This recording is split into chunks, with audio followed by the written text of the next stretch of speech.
WA-BLOC channel. I'm Thea. I'm Sierra. And I'm Mac. And this is week 3 of ACCC Liberation. Baby. What's up, ACCC Liberation Scholars? Welcome to week 3.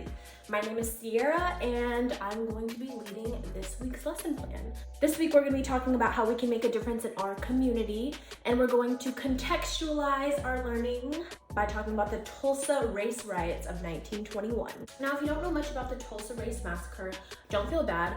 We are not typically taught that type of history in our schools. I certainly didn't learn about it in my entire however many years of formal education, and I only learned about these events recently myself. Plus, it was only after the event's 50th anniversary in the 1970s that scholars began to delve deeper into what actually happened on the fateful 2 days back in 1921 that were the Tulsa Race Massacre. Now, some important things to know were that this event took place again in Tulsa, Oklahoma, and Tulsa, Oklahoma was very segregated back in the 1920s. There was a particular district called Greenwood in Tulsa that housed about 10,000 Black citizens, and Greenwood was thriving with tons of Black businesses. It's estimated that they were able to keep their dollar within that community for about 18 months. Can you imagine for 18 months? Mind you, that's about a year and a half of only buying within a specific community. Everything you need to survive, everything you need to live, everything that you need on a yearly basis, doctor's visits, dental visits, goods and services, all within one neighborhood. Now, what instigated the Tulsa Race Massacre was an event that occurred on May 30th.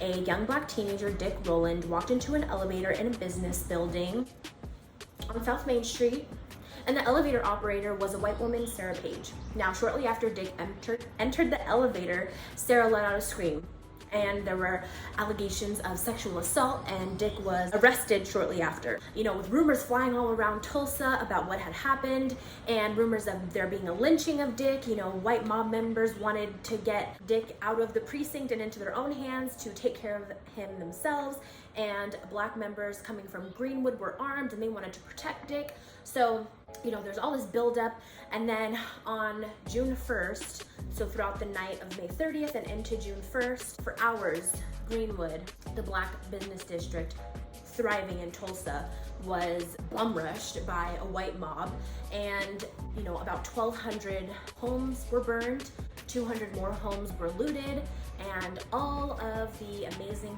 thriving businesses, including libraries, doctors, dentists, bookstores, schools, there was a school, all that was burned down, and it left, again, 10,000 residents lived in Greenwood, and of those 10,000, 8,000 were left homeless after the massacre.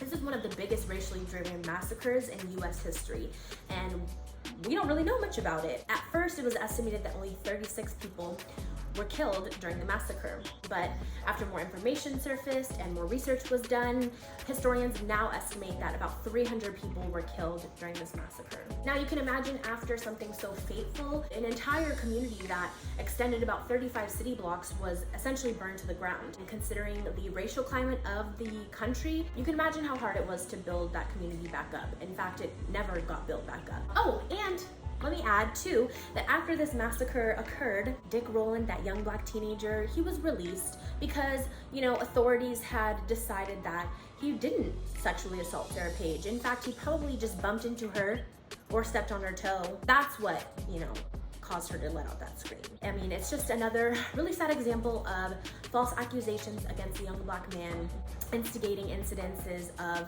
extreme violence and hate. You can access this week's lesson plan via the WA-BLOC website. In the virtual learning tab, click week 3 and you'll find a Google Doc that has all of the readings, videos, and the assignment for this week. If you have Netflix, a great episode that kind of will help also contextualize what we're talking about this week is Killer Mike's Trigger Warning on Netflix. So if you have a Netflix account, log in, go to season 1, episode 1, and, you know, watch that. I think it's about 30 minutes, and it's pretty entertaining, and it's pretty informative as well. Now, after you watch the articles and videos, just reflect on how the events that you read about connect to current events that have happened in your community recently. These can be a bulleted list, a journal entry, a short paragraph, but I want you to bring those thoughts and connections to our office hours on Wednesday so that we can collaborate, connect, and think through some of these connections with our other fellow ACCC Liberation Scholars. Research a BI-POC owned business in your community. The idea is that you will create a small newsletter or a info video about this business to bring awareness to the community that it exists so that we can support it. Now, I will say that capitalism is certainly no way to address systemic racism because capitalism is a inherently racist system itself. But capitalism is what we currently operate under, so it's a good start to think about, if we are going to operate under capitalism, what types of capitalism do we want to support? What kinds of businesses do we want to support? As you reflect, I also want to encourage you to think about what the alternative to capitalism would be. If we lived in a capitalist-free society, what would that look like? Would we be simply trading with one another? The world is yours. Imagine what that dream world would look like without capitalism. That's certainly not a requirement, but feel free to bring any of those thoughts or ideas to Wednesday's office hours as well. 1, watch the videos, read the readings, and jot down your thoughts and connections that you can make of the events that you read and watch about into events that have recently happened in your own community. And then 2, define 2 words that you haven't heard before in those readings and videos. Then 3 is to find a BI-POC owned business within your community or right outside of your community and identify the key information that's outlined in the lesson plan. Number 4 is to make some type of media about the business. So a newsletter using the fun platform Canva or a video, and then incorporate the 2 words that you defined through the videos and readings into that blurb about the business. So I hope that makes sense.